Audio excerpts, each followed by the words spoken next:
Hello, welcome back to the Fish Locker Workshop.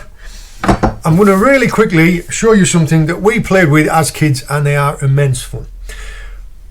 It will come with a safety warning. The best toys always do, I find anyway. They are throwing arrows. We used to have endless fun with these when we were young. I don't know, some of you might already know how to make them, some of you might have used them as kids. I just thought it would be a fun thing to be able to pass on in case people didn't know. This is it. It's this simple. I will show you all of the different steps on how to make it, and all you're going to need is bamboo cane. This is the width of my finger, and you need them about 5 foot long. Hacksaw, some tape, some cord. Paracord will work. Thin polypropylene rope or braided twine like this, and we used to use either playing cards, or I've got the back of a binder. You see the plastic? It's less than 1 millimetre thick. You can use card if you haven't got it, but plastic will last longer and it's going to make the flights. Right, the first thing is a bamboo cane. This one's come and it is probably 7 or 8 feet long. You will see that one end is thicker than the other. You're going to want to be using the thicker end. Now this one, you can see it's started to split. The first cut you want to make, let's say you want a 5 foot length, because these parts in the bamboo cane are harder and stronger. These ones, if they take a knot, as you can see, they split. So your first cut is going to be made from there. And you're going to want, this one here is 3.5 feet long. I've tried them a little longer, I've tried them a little shorter. I find 3.5 feet is round about the best length. Your first cut is going to be nearer this piece, and all I'm just going to do is I'm just going to cut it off at a diagonal. Right. The thicker end that I've just cut off to an angle, the reason I've cut it off to an angle is so it sticks in the ground. I've cut it about 1 inch away from where one of these joins is, because that's stronger and it won't split. The reason that you have the thicker end down over is so that it's got weight, it's weightier in the nose. And then I'm going to measure 3.5 feet from there up into here and then cut it off. You want one of these joins far enough down from where you're cutting to be able to fit the flights. That'll make sense when I show you.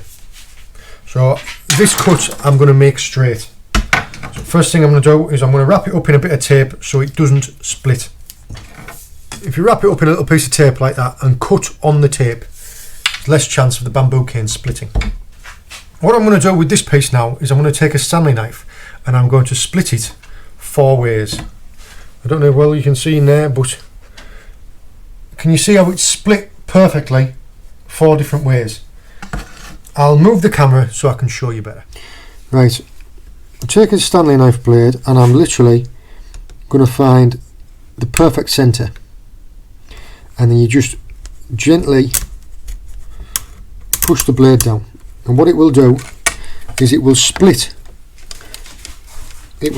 all the way down the cane. See there, look? That's why you want to pick an area just above where there's a joint, because the split will go all the way down.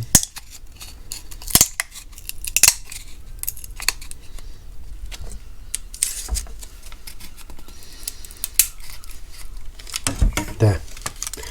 See how it's split all the way down?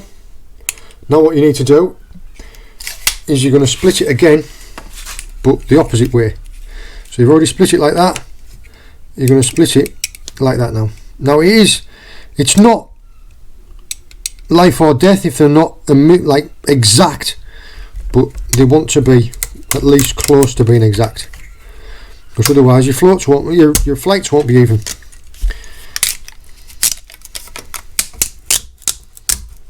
There.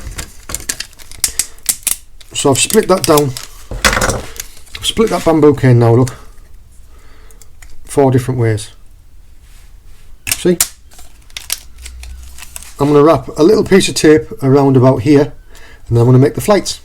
Making the flights, all I did was I just took the front sheet off there and I split it straight down the centre. So these are roughly 10 centimetres.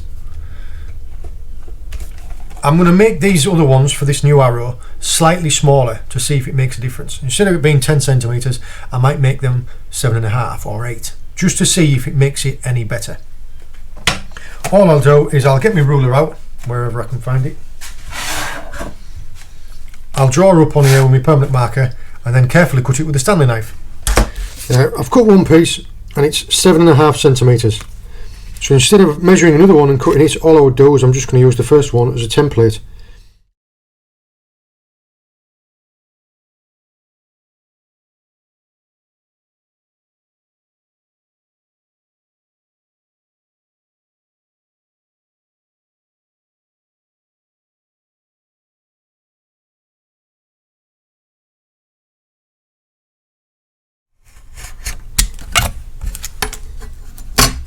Here we have two perfect flights, exactly the same. One of them you're going to cut halfway down the centre from the top. So there to there. And one of you are going to cut halfway down the centre to the bottom.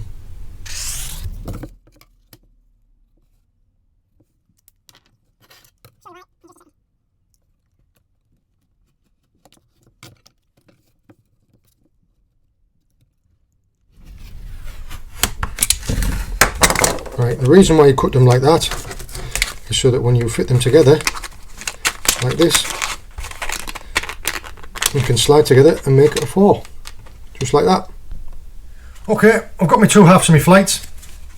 You can see what I've done is I've just cut a little tiny 1mm gap all the way up the middle, so when they fit together like this, they slide over each other, and there's your 4 flights. All you need to do now, you can see I've wrapped a little piece of tape around the bottom where the splits are, so the splits don't try to keep going. And then all you do is you just place it in the top, so each flight goes down a split in the cane.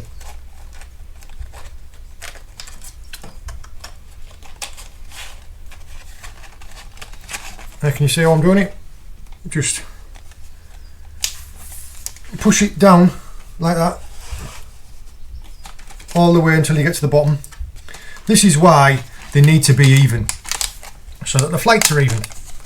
Once they've reached all the way down, you want to tape up the end here to hold them all tight.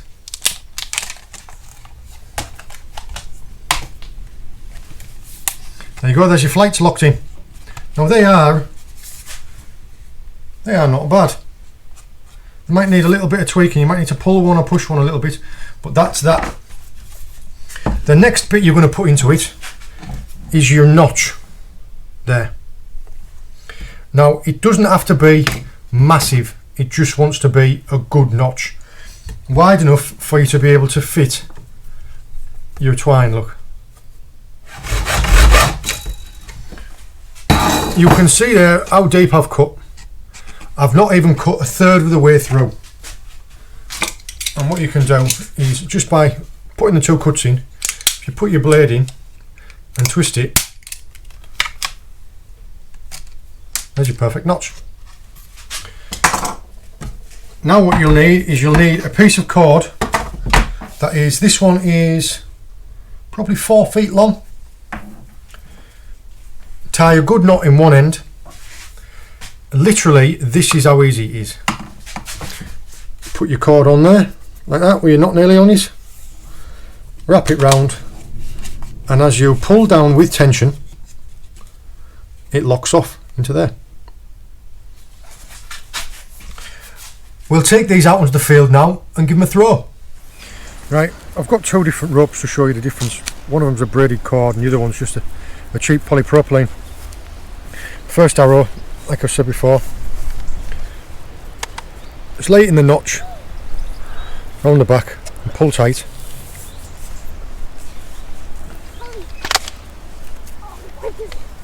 Come back here, you. Come back here and stand behind me. You see how I'm holding it there, where the lines tight, and all you're going to do is just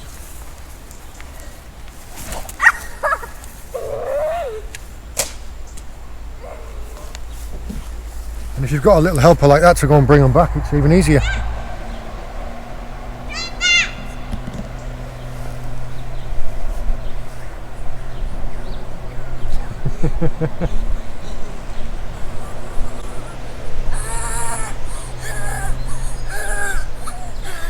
Can you stand behind me for a second? I'll try this one.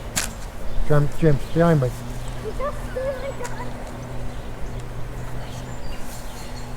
James, this way please.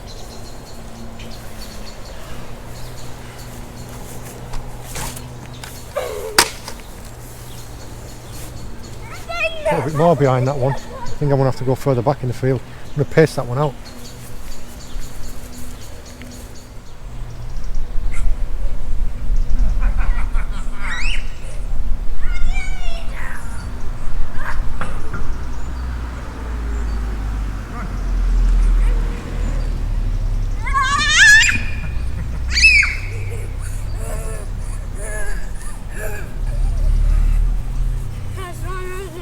Seven paces, so nearly 100 yards.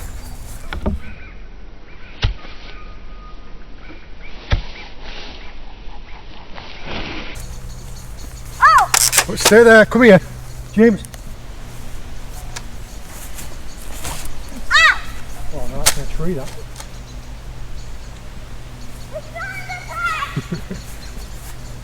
Yeah. When he brings them back, we'll have a look at them. But the one with the smaller flights, actually, that seems to fly further. Bigger flights were 10 centimetres, the smaller ones I think they were like 7.5. Same length of cane, same thickness, so the smaller flights. And just a little piece of rope.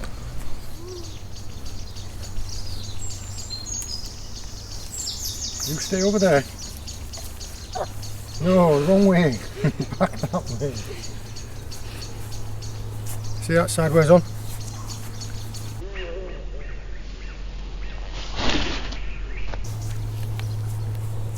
Ah! No! One more real quick.